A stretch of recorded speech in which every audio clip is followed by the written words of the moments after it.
Hello everyone, मैं doctor प्रगति गुप्ता और आज इस वीडियो में हम जानेंगे पोस्ट स्ट्रोक होने के बाद पर्सनालिटी चेंजेस आपके अंदर क्यों देखने को मिलते हैं।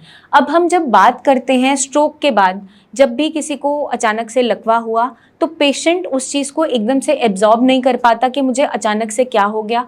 मैं कंप्लीटली इंडिपेंडेंट था 1-2 दिन पहले और अब मैं कोई भी डेली टास्क करने के लिए मेरे लिए पॉसिबल नहीं है, दिक्कत मेरी बढ़ती चले जा रही है। तो उस कंडीशन में क्या देखने को मिलता है, जब भी हम पर्सनालिटी चेंजेस की बात करते हैं वो डिपेंड करता है कि आपका जो स्ट्रोक का इम्पैक्ट था वो कितना था, सिवियरिटी कितनी थी और कौन से हिस्से में ब्रेन में स्ट्रोक हुआ है। उसकी वजह से जो चेंजेस हमारी बॉडी में देखने को मिलते हैं वो in the form of personality changes भी मिल सकते हैं। आपका मूवमेंट लॉस तो होता ही है। अब जब हम पर्सनालिटी की बात करते हैं किसी की भी, उसके अंदर 3 तरीके की चीज़ें कंसिडर की जाती है। सबसे पहला है आपके behavioural changes, second one is आपका कॉग्निटिव चेंजेस, मतलब कि आप जो चीज़ें डिसीजन मेकिंग करते थे या चीज़ों को सोचना, मेमोरी वाला पार्ट, वो सारा कॉग्निटिव के अंदर आता है। Third one is emotional changes. तो ये सारे चेंजेस अगर आपकी बॉडी में आते हैं तो उसको हम पर्सनालिटी चेंजेस के अंदर कंसिडर करते हैं। अब कुछ कॉमन सिम्टम्स हैं जो पेशेंट के अंदर देखने को मिल सकते हैं। फॉर एग्जांपल, बहुत ज़्यादा एंग्जाइटी होना, बहुत ज़्यादा गुस्सा आना, चिड़चिड़ापन होना, अचानक से चीज़ों को उठाकर फेंक देना, डिप्रेशन होना, मूड स्विंग्स होना, मेमोरी लॉस होना। तो ये कॉमन सिम्टम हैं हमारे पर्सनालिटी चेंजेस के। अब हम टर्न बाय टर्न डिस्कस करेंगे कि बिहेवियरल चेंजेस में क्या आता है, कॉग्निटिव में क्या आता है और इमोशनल में क्या आता है। अब हम बात करते हैं बिहेवियरल चेंजेस में। तो बिहेवियरल चेंजेस में बेसिकली आपका आता है, मोस्टली हम पेशेंट से बात करते हैं, क्लिनिक पे आते हैं, कुछ सिम्टम्स पेशेंट बताते हैं कि ये बहुत ज़्यादा गुस्सा करने लग गए हैं, ये रोने लग गए हैं या फिर ये चीज़ें उठाकर फेंक देते हैं। तो सबसे पहला सवाल मेरा क्या होता है कि बिफोर स्ट्रोक इनका नेचर कैसा था, ये सेंसिटिव थे या गुस्सा जल्दी आता था या फिर बहुत स्ट्रॉन्ग थे, कैसे थे। तो पेशेंट बताते हैं, उनके केयरटेकर्स बताते हैं कि इस तरीके का नेचर था। तो कभी कभार वो नेचर बदल जाता है, मोस्टली पोस्ट स्ट्रोक, क्योंकि आपके ब्रेन के कुछ हिस्सों पे इम्पैक्ट आया है जो आपके बेसिक फंक्शंस को कंट्रोल कर रहा है। तो अगर हम बिहेवियरल चेंजेस की बात करें तो उसमें मोस्टली क्या देखने को मिलता है, इरिटेबिलिटी, बहुत ज़्यादा चिड़चिड़ापन होने लग जाता है, इम्पल्सिवनेस होने लग जाती है, बिना सोचे समझे कोई भी एक्टिविटी अचानक से कर देना, या फिर पेशेंट चीज़ों को उठाकर फेंकने लग जाता है। वर्बल कुछ चेंजेस आने स्टार्ट हो जाते हैं, पेशेंट चिल्लाने लग जाता है, अब्यूज़ करने लग जाता है घर वालों को, या फिर नॉर्मली बहुत ज़्यादा उसके जो चेंजेस आए थे बिहेवियर में वो उसकी फैमिली को इम्पैक्ट करना स्टार्ट कर देते हैं। अब सेकंड जो आपका है कॉग्निटिव चेंजेस। कॉग्निटिव चेंजेस के अंदर क्या देखने को मिलता है, पेशेंट चीज़ों को जल्दी जल्दी भूल जाता है। अभी कुछ सामान रखा, हम भूल गए, चाबी कहीं रखी थी, हम भूल गए, पिछली चीज़ें तो याद हैं लेकिन जो अभी अभी प्रेजेंटली हो रहा है वो हम भूलते चले जा रहे हैं। साथ के साथ चीज़ों को याद रखने में या लर्निंग प्रोसेस में, मतलब कोई वर्ड आपने बोला, जैसे फॉर एग्जांपल आपने बोला कि एप्पल जो है वो रेड कलर का है, बट अब उस पेशेंट को याद नहीं है वो चीज़ें। या फिर जो थिंकिंग प्रोसेस है, डिसीजन मेकिंग है, मतलब कि उसे बाहर जाना है और उसके बाद क्या एक्शन करना है, क्या डिसीजन लेना है, वो भी डिसाइड करना पॉसिबल नहीं हो पाता। तो ये सारे कॉग्निटिव चेंजेस के अंदर आने स्टार्ट हो जाते हैं।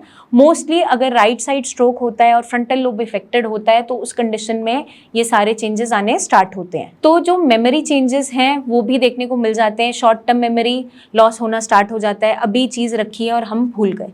अब हमारी बात आती है इमोशनल चेंजेस पे।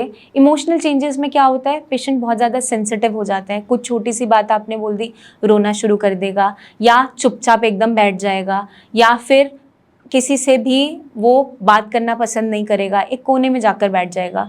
ये डिप्रेशन वाले साइंस भी आने स्टार्ट हो जाते हैं।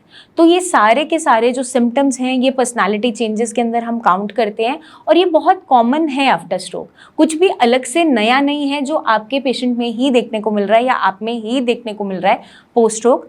विद टाइम ये सेटल हो जाते हैं symptoms with the help of rehabilitation, with the help of occupational therapy, learning process. हम और भी बहुत सारी चीज़ें, जैसे पेशेंट को चीज़ें याद नहीं रहती तो आप कैलेंडर में उसको नोट डाउन कर सकते हैं, आप रिमाइंडर्स लगा सकते हैं, तो उसकी मदद से भी ये चीज़ें सॉर्ट आउट होनी स्टार्ट हो जाती है।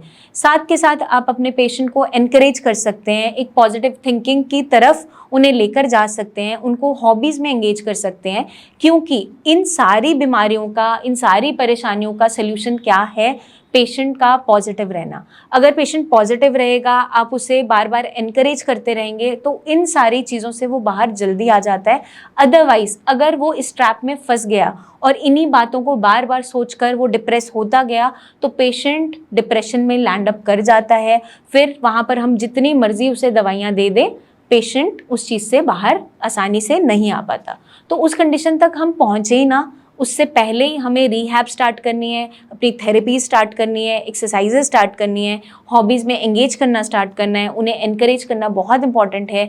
क्योंकि जब भी पर्सनालिटी चेंजेस आते हैं, सिर्फ अकेला पेशेंट सफ़र नहीं करता, उसकी कंप्लीट फैमिली सफ़र करती है। तो इसलिए इन चीज़ों को अपनी लाइफ में लाना बहुत इंपॉर्टेंट है। और ज़रूरी नहीं है हर एक स्ट्रोक के पेशेंट में ये सिम्टम आए ही, बट मैक्सिमम कंडीशन में पर्सनालिटी चेंजेस हमें देखने को मिल जाते हैं, क्योंकि पेशेंट एक्सेप्ट नहीं कर पाता कि मैं अब जो पहले बिल्कुल इंडिपेंडेंट था, अब किसी और पे डिपेंडेंट हो गया हूँ। तो अगर हम चाहते हैं इस बीमारी से निकलना, तो हमें इन सारी चीज़ों को फॉलो करना है, rehab as soon as possible start करनी है। रिहैब में सिर्फ आपकी फिजिकल एक्सरसाइजेज नहीं आती, उसके अंदर वो एक्टिविटीज़ भी आती है जो आपके ब्रेन को दोबारा रीवायर करने में मदद करती है। तो हमें बार बार डेली टास्क करवाने हैं जो ऑलरेडी वो करते थे, डेली रूटीन वर्क करवाना है, ताकि ब्रेन दोबारा से सीख सके और दोबारा कनेक्शंस बनाना स्टार्ट करे। तो जितना जल्दी हम ये चीज़ स्टार्ट करते हैं, उतना जल्दी हम इस बीमारी से बाहर निकल पाते हैं। मैं उम्मीद करती हूँ ये वीडियो आपको एजुकेट करेगी, अवेयर करेगी बीमारी को समझने में, पर्सनालिटी चेंजेस क्यों होते हैं उसको समझने में। और जल्दी ही हम आपसे फिर मिलेंगे नेक्स्ट वीडियोस में। तब तक के लिए आपके कुछ सवाल हों तो उनको आप पूछ सकते हैं हमसे, कोई क्वेरीज हो उनको ज़रूर पूछिए, और अपनी प्रेजेंट जो वीडियोस हैं उनको भी आप नीचे दिए हुए नंबर्स पर हमारी टीम ऑफ डॉक्टर्स के साथ शेयर कर सकते हैं। हम आपको आपकी कंडीशन को असेस करते हुए जो भी आपका पॉसिबल ट्रीटमेंट होगा उसके बारे में गाइड ज़रूर करेंगे, और जल्दी पैरालिसिस से आपको बाहर लेकर आएंगे। अपना खास ध्यान रखिए। Take care.